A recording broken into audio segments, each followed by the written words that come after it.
Bonjour à tous et bienvenue sur boursicoté.com pour cette nouvelle analyse technique du CAC 40 en clôture avec une séance encore une fois très hésitante puisqu'après avoir ouvert ici juste sous la zone des 7530 points, on est venu tester cette zone pour remonter ici jusqu'à celle des 7570 points puisque nous avons marqué un plus haut à 7568,63, donc on peut considérer que l'on est dans l'épaisseur du trait avant de redescendre donc sur un niveau proche du niveau d'ouverture puisqu'à 7524,11 eh bien le CAC 40 perd 0,01% par rapport à la clôture de cette séance. Donc on considérera qu'on clôture à égal par rapport à la clôture de la séance d'hier et qu'on continue à entretenir ici une petite dynamique haussière du fait de ce nouveau plus haut significatif de tendance très court terme.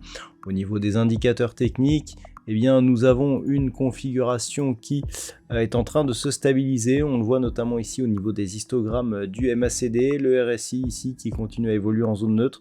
Le RSI dynamique nous indique une fin de pression ici à la hausse sur l'indice parisien. Au niveau des volumes, c'est toujours très faible. On est vraiment dans le creux de la période estivale avec très peu de volume, encore moins de 2 milliards aujourd'hui. Donc c'est je dirais, c'est plus encore une fois la continuité d'un mouvement qui fait suite à la forte baisse ici qui avait été enregistrée fin juillet, début août, mais en termes de rebond technique, alors c'est un mouvement technique qui se prolonge.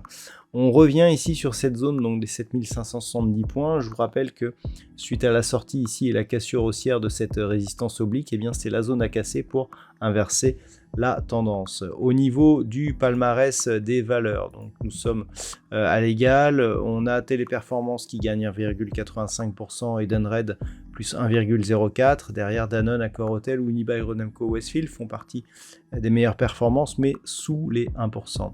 Au niveau des plus fortes baisses, on trouve ArcelorMittal, moins 1,10%. Pareil, Stellantis, Total Energy, ST Micro ou Air Liquide sont sur des baisses inférieures à 1%.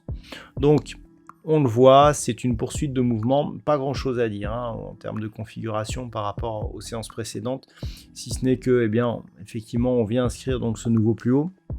Dans les prochains jours, ce qui sera intéressant, c'est d'observer justement les comportements des cours sur cette zone des 7570 points. Je vous rappelle que le premier niveau, c'était 7470, puisqu'il nous faisait réintégrer le range que nous avions ici, entre 7470 et ici cette zone des 7725 points.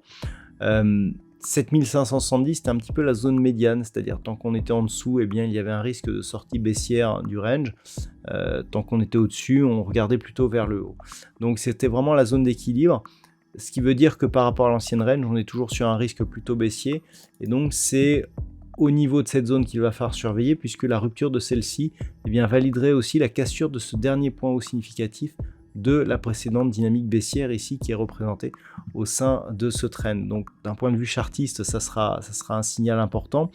Par contre, si on reste ici sous cette zone, eh bien je dirais que tant que l'on ne recasse pas 7470 points à la baisse, c'est le statu quo.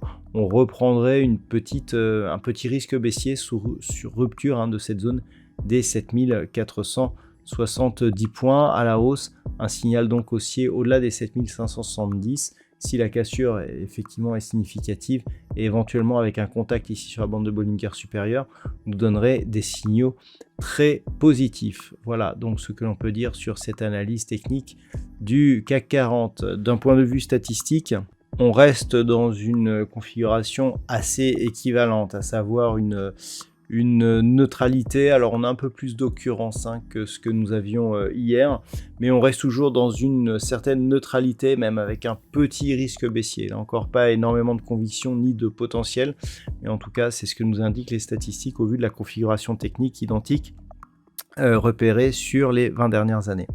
Voilà donc ce que l'on peut dire pour aujourd'hui. Je vous souhaite de passer une très bonne soirée. On se retrouve dès demain pour d'autres analyses techniques, toujours sur le site boursicoté.com.